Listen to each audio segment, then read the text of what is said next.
Assalamualaikum, salam sejahtera dan selamat kembali semula ke channel Abang. Terima kasih sangat-sangat sudi nak dengarkan cerita yang Abang nak sampaikan. Hari ini Abang nak sampaikan dua cerita. Cerita pertama pendek, cerita kedua komen panjang lagi. Jadi sebelum kita mulakan cerita, marilah kita sama-sama berdoa kepada Allah Ta'ala. Semoga dipanjangkan umur, dimurahkan rezeki, diberikan kesihatan yang baik untuk kita semua dan dipermudahkan segala urusan kita dunia dan di akhirat. Semoga Allah memberikan syurga buat mak ayah kita dan juga memberikan keamanan kepada kita untuk satu dunia. Jadi tanpa berlengah lagi, Abang akan mulakan cerita kali ini dengan A'udzubillahi minasyaitonirrajim. Bismillahirrahmanirrahim. Cerita yang pertama ni disampaikan oleh seorang budak perempuan. Nak kata budak tidaklah, lebih tua atau sebaya abang lah. Berlaku pada tahun 2004. Yang sampaikan ni namanya Atilia. Pada waktu tu Atilia sudah pun berkahwin, mempunyai 2 orang anak. Yang sulung perempuan umur 4 tahun, yang keduanya lelaki umur 11 tahun. 2 tahun. Jadi dengan kata lain, mereka ni barulah kahwin. Pada waktu kejadian tu, bapa Atilia sudah pun meninggal dunia. Jadi emak Atilia duduk dengan Atilia sama-sama. Tapi nak jadi cerita, kawasan tempat mereka duduk ni adalah kawasan kampung. Dengan kata lain, jarak di antara satu rumah dengan rumah lain tidaklah begitu jauh. Jadi mak saudara kepada Atilia, iaitu adik kepada emak dia, duduk dekat-dekat dengan dia orang juga. Jaraknya rumah lebih kurang 4 rumah daripada rumah Atilia. Pada malam kejadian, sebenarnya emak kepada Atilia bercadang untuk pergi ke rumah emak saudaranya, iaitu rumah adiknya yang abang kata dekat tadi kan, yang jaraknya 4 rumah tu. Dan dia bercadang untuk ke rumah tu lebih kurang pukul 9 malam. Adalah urusan-urusan tertentu, orang-orang tua ni punya urusan. Jadi rumah mak saudara Atilia ni adalah rumah mengaji. Dia ni memang panggil ustaz, kumpulkan anak-anak dekat rumah dia. Jadi biar ustaz mengajar ngaji dekat rumah dia, jadikan rumah dia sebagai markas untuk anak-anak mengaji. Jadi mungkinlah, kata Atilia, tujuan mak dia ni nak pergi rumah mak saudara dia ni ada kaitan dengan kelas-kelas mengaji. Sebabnya mak Atilia bawa cucu sulungnya, iaitu anak sulung kepada Atilia, sama-sama pergi ke rumah mak saudara dia. Jadi pukul 9 malam, si nenek dan juga cucu ni, yang perempuan umur 4 tahun ni, berdualah berjalan-berjalan pergi ke rumah mak saudaranya, rumah nenek saudaranya, yang letaknya taklah berapa jauh, tapi kena melalui kawasan jalan-jalan belakang rumah. Dan keadaan belakang rumah tu boleh dikatakan gelap juga. Adalah beberapa pokok besar, termasuk pokok-pokok durian dan pokok durian Belanda. Jadi lebih kurang pukul 10.30 malam, sepatutnya si nenek tadi dengan cucu dah pun balik daripada rumah mak saudaranya. Rumah mak saudaranya, ialah rumah mak saudara lah. Tapi dah sampai pukul 10.30, dua beranak atuk nenek dengan cucu ni tak balik-balik juga. Pada waktu tu Atilia dah rasa tak sedap hati. Ada kena-mengena, kedengan apa benda, kenapa mak aku lambat sangat, borak lama sangat. Kedengan adik dia, itu budak yang dibawa tu, anak dia tu kecil lagi kan. Kalau keluar waktu malam-malam sangat, takut apa-apa terjadi. Fikir, tiba-tiba dengar suara mak dia, tolong, tolong. Komen kuat lagi suaranya. Walaupun mula-mulanya dia dengar macam sayup-sayup, siapa pula yang menjerit tolong-tolong tengah-tengah malam ni, kot kena rompak ke apa. Tapi bila dia amati betul-betul, suara mak aku, dia kata. Jadi Atilia pun kejutkan suami dia, supaya suami dia pun bangun. Cuk, kita carilah mak dah kenapa menjerit-jerit ni. Oh iyalah, suami dia pun bangun. Bangun buka pintu, keadaan luar rumah memang betul-betul gelap pada waktu tu. Dan diorang pun keluar daripada rumah. Bila diorang pergi ke belakang rumah, sebab suara tu datangnya daripada belakang rumah, daripada menghala-hala ke rumah mak saudara dia tu. Bila dia tengok dalam keadaan gelap, dia nampak satu situasi yang sangat pelik, iaitu emak Atilia tengah cuba menarik anak dia, yang mana anak perempuan dia ni langsung tak bergerak, tegak berdiri menghadap satu pokok durian Belanda. Abang nak cakap pokok jambu batu dia. Pokok durian Belanda. Anaknya tegak berdiri. Si nenek tarik sambil tarik tu sambil tolong. Moga-moga ada yang datang bagi pertolongan. Yang si laki bini dia tergamam. Kenapa pula anak dia berdiri depan pokok durian Belanda yang si emak tarik-tarik? Tapi disebabkan nenek dia tu tarik komen kuat, si cucu ni tadi langsung tak bergerak sambil tu cucu dia cakap macam ni. Aku tak nak balik sana. Aku nak balik rumah aku. Rumah aku kat sini, gitu. Jadi waktu tu keadaan makin tegang. Walaupun Atilia dengan suami dia cuba memahamkan apa sebenarnya situasi yang berlaku, dan dia pun pelik kenapa mak dia bertindak macam tu. Sampaikan si emaknya tadi pandang pada Atilia, yang kau tercegat kat sana laki bini buat apa? Tolong aku tarik anak kau ni. Waktu tu barulah Atilia dengan suami dia perasan, rupanya mak dia mengalami kesukaran untuk menggerakkan anaknya jauh daripada pokok durian Belanda. Waktu Atilia dengan suami dia baru nak bergerak ke arah si anak dengan nenek tadi, tiba-tiba laki bini dia baru perasan anak dia matanya warna putih. Dengan kata lain, warna mata hitam dia hilang. Macam tak ada mata. Baru perasan anak dia kena rasuk ke? Dah laki bini dia berpandangan satu sama lain. Pada waktu yang sama, si nenek tetap juga tarik-tarik supaya cucu tu menjauhi pokok durian Belanda. Mungkin tarikan nenek tu terlalu kuat sampaikan si cucu tadi jatuh, dan nenek tu pun peluk cucu dia berlari ke arah Atilia dengan suami dia yang waktu tu masih lagi tengah mengatur langkah berjalan menghala ke tempat kejadian. Bila dah macam tu, si nenek tu dokong si cucu, terus nenek tu lari sampai kat tempat Atilia. Dia terus menghala ke rumah, menghala ke pintu rumah. Jadi Atilia dengan suami dia pun patah balik lah. Tak jadilah pergi ke tempat kejadian kan, pergi ke depan rumah. Jadi dekat depan rumah tu ada 4 orang. Suami dia, Atilia, mak, iaitu nenek tu, dengan anak dia orang yang sulung. Pada waktu tu anak dia matanya putih, mukanya bengis, dan memang diorang tahu si anak ni kena rasuk. Yang si suami ni, bapa kepada budak, dah tak tahu nak buat apa. Dia marahlah, keluar kau daripada badanan aku, keluar kau sekarang. Anak dia tak menyaut, cumanya anak dia cakap dia tak nak balik sini, dia nak balik rumah dia. Jadi Atilia waktu tu dah tak tahu nak buat apa. Si nenek dah menangis-nangis, keadaan dah huru-hara. Si ayah ni buat satu tindakan yang luar biasa. Dia sepak punggung anak dia 2-3 kali, kelepuk, keluar macam tu. Tiba-tiba anak dia terus daripada matanya putih terus kembali ke mata biasa. Waktu tu ketiga-tiga orang dewasa ni, Atilia, suami dengan nenek, jadi tergamam. Dah okey ke? Anak ni dah tak kena rasuk lah. Tak kena rasuk lagi ke? Jadi si anak tu lepas kena sepak, dia terus masuk dalam rumah. Dia terus pergi dekat katil dan dia tidur. Budak umur 4 tahun. Yang 3 orang ni dah terpinga-pinga pun tutup pintu, dia duduk diam, dah tak tahu nak buat apa. Jadi diorang fikir mungkin benda ni dah selesai. Jadi akhirnya diorang pun semua tidur. Balik tidur masing-masing. Bila besok paginya, Atilia tanya dengan anak dia, apa sebenarnya yang dia nampak? Dia cakap, mak, waktu balik daripada rumah mengaji tu, rumah nenek saudara tu, melalui pokok durian Belanda, dia nampak ada seorang kakak, tapi kakak tu tak ada kaki, mak. Kakak tu ada badan, kepala, tangan dengan ni je, rambut je. Maksudnya kakinya tak ada, mak. Jadi bila tu akak tengoklah, dia kata, akak tengok, tiba-tiba akak tak ingat apa yang akak fikirkan. Mungkinlah disebabkan dia nampak benda yang lain tu, yang daripada dalam sebelah tu, menyebabkan budak tu kerasukan. Benda tu bukanlah merasuk secara untuk keburukan ke apa. Mungkin dia tengok budak tu boleh nampak dia pun teruslah masuk dalam badan budak tu. Tapi yang menjadi sesuatu yang tidak disangka-sangka, hasil sepakan si bapa tadi menyebabkan benda yang merasuk anak dia tu keluar daripada badan. Agaknya dia pun terkejut. Kenapa pula orang tu ni marah aku? Aku bukan buat apa, duduk dalam badan anak dia aja. Alhamdulillah tak jadi apa-apa lepas tu. Cerita yang kedua ni disampaikan oleh Nadirah. Kalau tak silap abang, perkara ni berlaku dekat Pulau Pinang. Sekali lagi daripada Pulau Pinang. Nadirah daripada kecil sampai ke besar, dia ada satu kegemaran, iaitu dia suka tengok cerita-cerita hantu. Tapi bukan cerita hantu biasa, cerita hantu yang ekstrim, yang memang betul-betul bertaring, bertanduk, muka merah, berdarah-darah. Itu memang dia suka, menjadi kegemaran dia daripada kecil sampailah ke besar.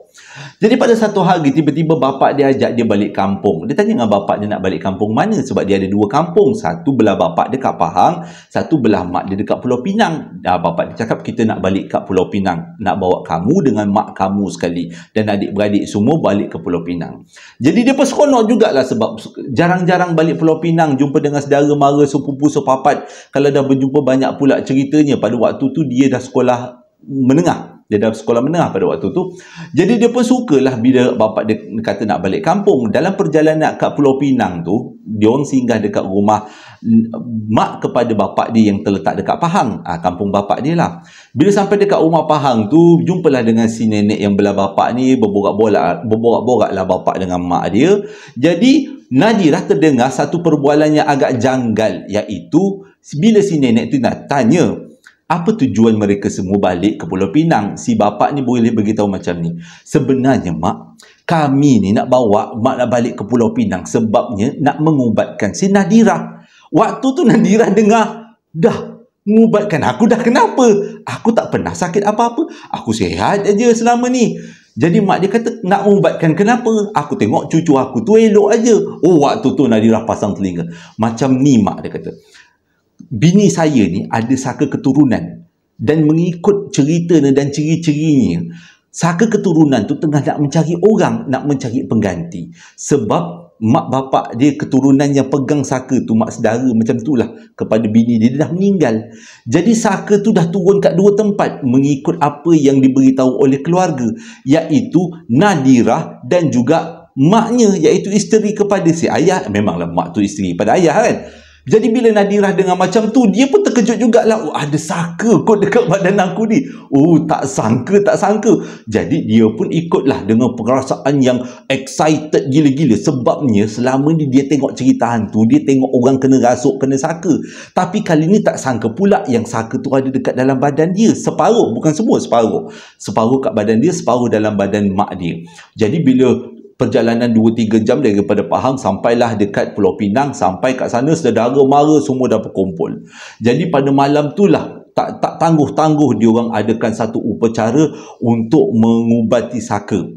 Jadi dalam upacara tu datanglah seorang imam. Imam tu cakap, syarat-syarat nak buang saka ni banyak, dia kata. Semuanya lebih bergantung kepada pengalaman dan juga pemerhatian orang-orang zaman dulu. Jadi keluarga ni tanyalah, betul ke kat keluarga kami yang dia ada saka? Jadi si ustaz ni tadi bacalah berzikir. Dia kata ada, memang betul ada saka, dan saka tu ada pada dua tempat, iaitu kakak ni ditunjukkan mak Nadirah dan juga budak tu dia ditunjuk pada Nadirah. Nadirah pun macam dia tak adalah rasa takut, tapi dia rasa macam teruja sebab selama ni tengok kat TV, kali ni terkena kat diri dia.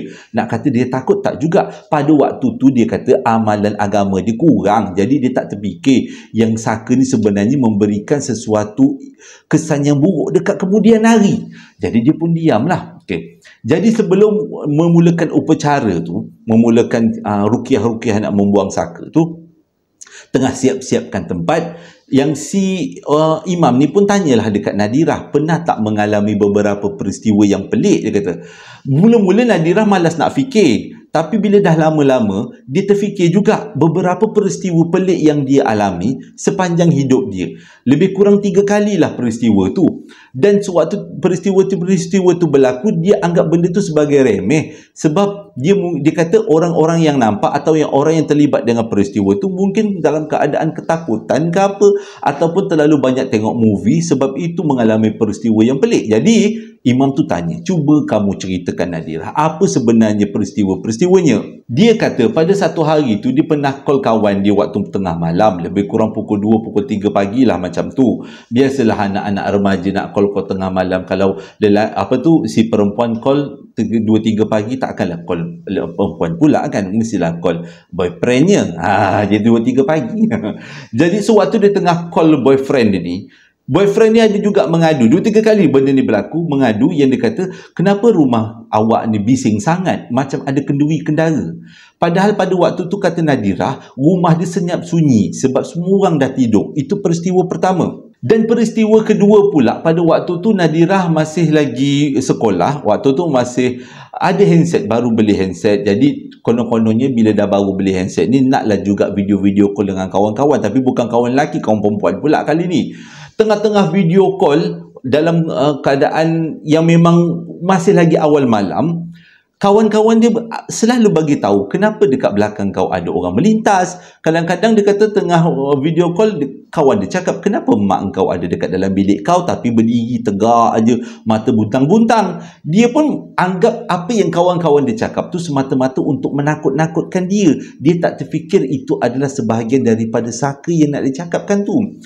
Jadi dia kata banyak kali bila kawan dia cakap, kau orang ni mengelamun, tapi dalam banyak-banyak apa yang kawan dia cakap, ada satu benda yang dia agak takut, iaitu dia cakap macam ni. Kawan dia kata waktu tu tengah video call, bila kawan dia cakap, Nadira, kenapa kat belakang kau ada seorang perempuan, muka dia cantik tapi dia tenung kau lah, dia kata. Jadi waktu tu tengah malam, lebih kurang pukul 12, Nadira rasa takut juga. Dia pun pandang belakang. Dia cakap, tak ada apa-apa, aku tak nampak apa-apa. Tapi kawan dia sumpah, kawan dia beritahu, dia kata ada orang kat belakang tu. Sempat juga kawan dia snap gambar, tapi gambar tu tak nampak, dalam gambar tak ada. Tapi memang jelas disebabkan si kawan dia tadi dapat tengok benda yang sesuatu lain daripada orangnya, daripada makhluk sebenar. Jadi si kawan dia ni beritahu kawan-kawan dia yang lain, weh, masuk dalam live Nadira tengah buat live, tengah video call sekarang, masuk, aku nak pastikan aku tak mengelamun. Jadi ramai-ramailah masuk video call pada waktu tu, 3-4 orang. Semua 3-4 orang tu bagi saksi yang sama, dekat belakang Nadira ada seorang perempuan, yang perempuan tu cantik tapi tengah pandang dia. Itu adalah peristiwa yang kedua yang Nadira alami, yang dia rasa macam cukup-cukup menakutkan. Peristiwa ketiga waktu tu tetap juga masih dia tengah video call dengan kawan-kawan dia. Yang ni pelik juga, abang berseram juga yang ni. Tengah-tengah dia video call, kat belakang dia ni ada gitar tau. Gitar adik lelaki dia. Dia memang adik lelaki dia letak gitar dekat bilik dia. Dia tidur seorang, dia kata. Jadi waktu dia tengah video call dengan kawan-kawan dia, ramai-ramai konon-kononnya macam nak buat kerja sekolah, tiba-tiba gitar dekat belakang dia berbunyi. Kenting-kenting macam tu. Jadi mula-mula dia tak perasan, sampailah ada salah seorang daripada kawan dia beritahu, weh, dekat belakang kau tu gitar tu berbunyi, weh, gitu. Jadi pada waktu tu Nadira terus pandang belakang dan memang dia nampak gitar tu berbunyi, terpetik, macam bergerak, tali-talinya bergerak. Waktu tu Nadira terkejut gila, sampaikan dia punyalah takut sampai dia tak keluar, sampaikan dia keluar daripada bilik, lari daripada bilik dia, tanpa dia tutup telefon yang tengah menyala, yang tengah video call dengan kawan-kawan. Dan pada waktu tu semua kawan-kawan dia nampak gentian tali-tali gitar tu bergerak sendiri, macam seolah-olah ada orang yang gerakkan. Pada waktu tu Nadira dah keluar daripada bilik, dan pada waktu tu Nadira pergi mengadu dekat mak dia. Waktu tu awal malam lagi, mengadu dekat adik lelaki dia dengan bapak dia, gitar bunyi. Tapi tak ada seorang pun percaya. Dan makin-makin dia buat lawak, mungkin tikus kot main gitar, tak pun lipas kot berjalan-jalan atas tu, kau yang tak nampak, dia kata, dia orang gelak. Pada waktu tu Nadira rasa stres jugalah, kenapa tak ada orang yang percaya dengan cerita dia. Tapi bila dia balik, dia beranikan diri balik semula ke bilik dia. Dia tengok kawan-kawan dia dah semua keluar daripada live dia, daripada video call dia. Bila dia esok pagi berjumpa dengan kawan-kawan dia semua beritahu, ada gitar bergerak dekat belakang kau, gitar tu berpelaking-pelaking, okey, paling pelaking kan, bergesek-gesek gitar tu. Ui, gila, dia kata pada waktu tu cukuplah, rasa macam seram lain macam. Sejak daripada tu dia letak gitar tu dekat bilik adik dia. Tapi waktu gitar tu ada dekat bilik adik dia, tak pula gitar tu berbunyi-bunyi. Jadi dia rasa dengan 3 peristiwa ni, dia cerita dekat ustaz tu, dan ustaz tu kata itu mungkin gangguan daripada saka yang ada berdamping dengan Nadira. Sebelum memulakan upacara, ustaz tu ada cerita juga macam mana bentuk saka yang hadir dalam keluarga dia orang. Mengikut kata ustaz tu, perempuan yang datang tu dia tak nampak dengan jelas, tapi dia adalah seorang perempuan berkulit putih, berambut panjang. Jadi bila dengar macam tu, nenek kepada Nadira, iaitu emak kepada mak dia, beritahu sebenarnya mereka semua dah tahu memang ada saka keturunan yang diturunkan kepada keluarga dia orang. Sebabnya dulu keluarga dia orang adalah inang diraja. Kerajaan negeri mana tak pula, dia beritahu pada abang kita. Jadi inang tu ada membela pembantu. Pembantu tu adalah makhluk daripada alam sebelah. Bila nenek moyang keturunan dia orang ni dah meninggal dunia, saka tu akan cari keturunan yang baru. Jadi daripada satu keturunan ke satu keturunan pegang saka tu. Tapi yang menjadi masalah ialah setiap orang yang pegang saka inang, dipanggil saka inang ni, akan mengalami susah waktu mati. Jadi disebabkan tu mereka sekeluarga, memang adik-beradik mak dia termasuk nenek dia memang bercadang nak buang saka tu untuk mengelakkan daripada kita berlaku syirik. Jadi waktu cerita tu nenek tu cakap, cara dia cakap seolah-olah dia macam memuji saka tu. Oh, cantik orangnya, kulitnya putih, rambutnya ikal mayang, hidung mancung bak seludang, begitulah. Ustaz tu terus tegur, jangan puji makhluk tu. Jadi diorang tanya kenapa tak boleh puji? Bukannya kita nampak dia? Memang tak nampak, tapi saka tu ada dekat sini. Walaupun saya tak nampak dengan jelas, tapi saya nampak kelibat-kelibatnya. Ah, seram, semua orang jadi rasa takut. Oh, ini kena cepat ni proses mengubat ni. Jadi dah siap semua upacara, dah siap semua dia punya peralatan. Akhirnya si ustaz duduk tengah-tengah, dikelilingi oleh ahli keluarga termasuk Nadirah, dan diorang pun berselawat sama-sama. Ustaz tu cakap sewaktu dia bacakan ayat ruqyah dan pindahkan saka tu kat satu benda, kalau tak silap abang macam sesuatulah dia kata, macam contohnya macam cincin macam tu. Jadi kalau selepas saka tu dipindahkan ke barang tu, jangan berhenti berselawat, sentiasa baca selawat, dan kita akan terus berselawat sampai proses pemindahan saka tu selesai. Jadi sewaktu diorang semua berselawat, yang si ustaz tadi ni bacalah ayat-ayat ruqyah, tarik saka tu keluar daripada Nadirah dan juga mak dia, yang mana Nadirah dengan mak dia duduk depan ustaz tu, masukkan saka tu dekat cincin. Ini contohlah cincin ni, ke botol ke cincin, tapi masukkan ke sesuatu lah. Jadi sewaktu tarik tu, kata Nadirah, dia tak rasa apa-apa, dia tak rasa seram meremang-remang pun tak ada, dia okey je. Jadi selepas habis masukkan semua saka dekat dalam cincin tu, akhirnya diorang pun berhentilah baca zikir. Selepas tu ustaz tu beritahu, besok pagi semua orang daripada kita ni kena pergi ke Gunung Jerai. Saya nak buang saka ni dekat Gunung Jerai. Sebab diketahui, orang-orang cakap Gunung Jerai adalah tempat benda ni boleh hidup dengan aman. Jadi besok pagi ni ramai-ramailah dia orang segerombolan satu keluarga ni, keluarga mak dia ni termasuk bapak dia semua, pergilah ke Gunung Jerai tu mata-mata untuk buang saka tu, biar saka tu hidup dekat alam dia lah, bukan berdamping-damping dengan manusia.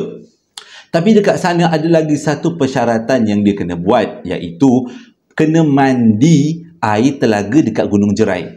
Tapi air tu tidak boleh dimandi seterus-terus macam tu je. Air tu mesti dicedok daripada dalam telaga, dan beberapa potong limau akan dimasukkan ke dalam air. Setiap orang daripada ahli keluarga kena mandi air tu dengan syarat kulit ataupun biji ataupun apa-apa yang daripada limau tu jangan dikutip bawa balik. Okey. Jadi waktu proses mandi tu tak ada masalah lah, mandi. Nadirah ni, dia lah budak-budak remaja, dia kata dia rasa macam entahlah, dia kata tiba-tiba dia nak ambil limau tu.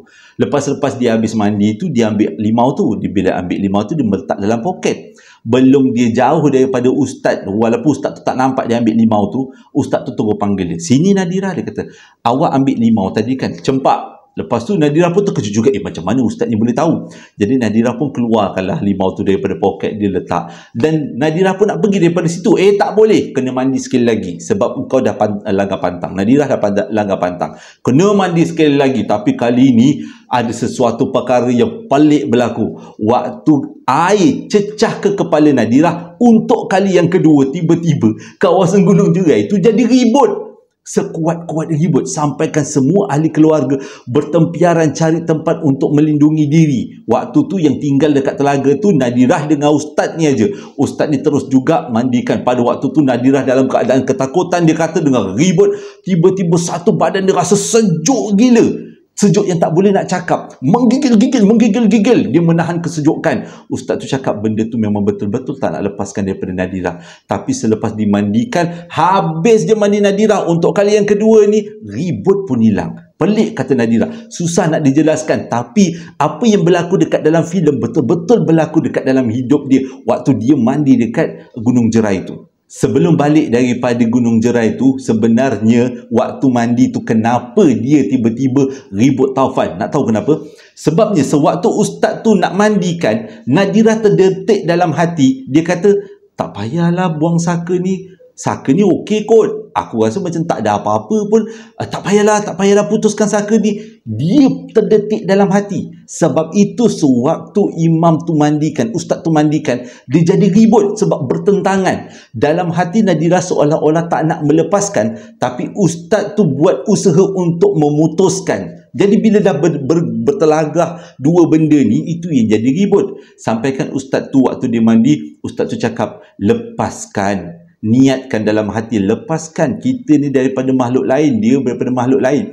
Waktu tu banyak kali juga ustaz tu jirus untuk biar Nadirah punya hati lembut untuk lepaskan. Nadirah kata mula-mula dia rasa macam nak pegang saka tu, tapi bila dia fikir-fikir kenapa semua orang tak nak saka, dia takut juga kalau dia mati nanti dalam keadaan yang tak elok. Akhirnya barulah dia terdetik dalam hati, okeylah kalau macam tu aku lepaskanlah saka ni. Dia macam biasa je, tak adalah dia berniat macam dengan ini aku melepaskan sakaku, tak adalah macam tu. Dia cuma cakap ayat biasa je, okeylah saya lepaskanlah saka ni. Barulah ribut tu hilang. Itulah puncanya kenapa waktu mandi tu Nadirah kena ribut. Bukan Nadirah je, keluarga-keluarga dia pun kena ribut. Sejak daripada tu tak ada lagi gangguan-gangguan saka. Sebenarnya selama ni tak ada pun gangguan-gangguan yang teruk. Dia kata cumanya sejak daripada peristiwa membuang saka tu baru dia rasa ada satu kelainan dekat dalam badan dia. Sebelum-sebelum ni kalau dia buat aktiviti sukan ke ataupun dia nak berjaga tengah malam ke untuk buat kerja sekolah ke, dia rasa tak ada masalah dan bersemangat, dan dia suka sangat tengok cerita-cerita hantu yang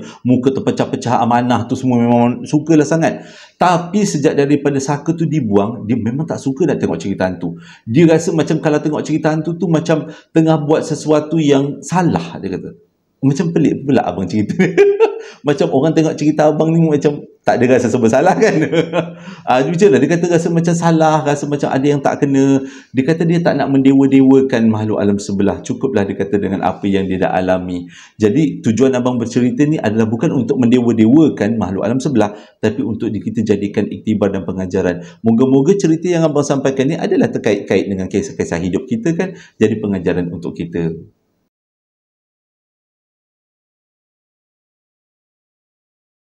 Terima kasih sangat-sangat sudi dengarkan cerita yang abang sampaikan. Abang harap cerita kali ini menjadi iktibar dan pengajaran. Walaupun tu dua cerita, tapi ceritanya cukup bagus untuk jadikan hiburan juga kan. Terima kasih pada yang membeli sambal lara dan juga perapan sate. InsyaAllah nanti tak lama lagi abang akan buat promosi. Dan pada masa yang sama ada satu usaha lah abang nak buat sebagai tambahan kepada usaha sambal lara dan juga perapan sate, iaitu abang plannya nak jual kek coklat agaknya.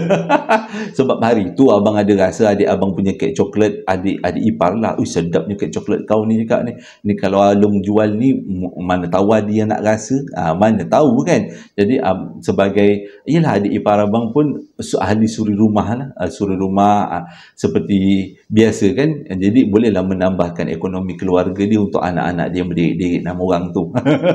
Jadi terima kasih sangat-sangat sudi dengarkan cerita yang abang sampaikan. Mungkin akan datang abang akan buat iklan untuk kek coklat pula nanti. Hingga berjumpa lagi dalam 2 hari akan datang. Assalamualaikum warahmatullahi wabarakatuh.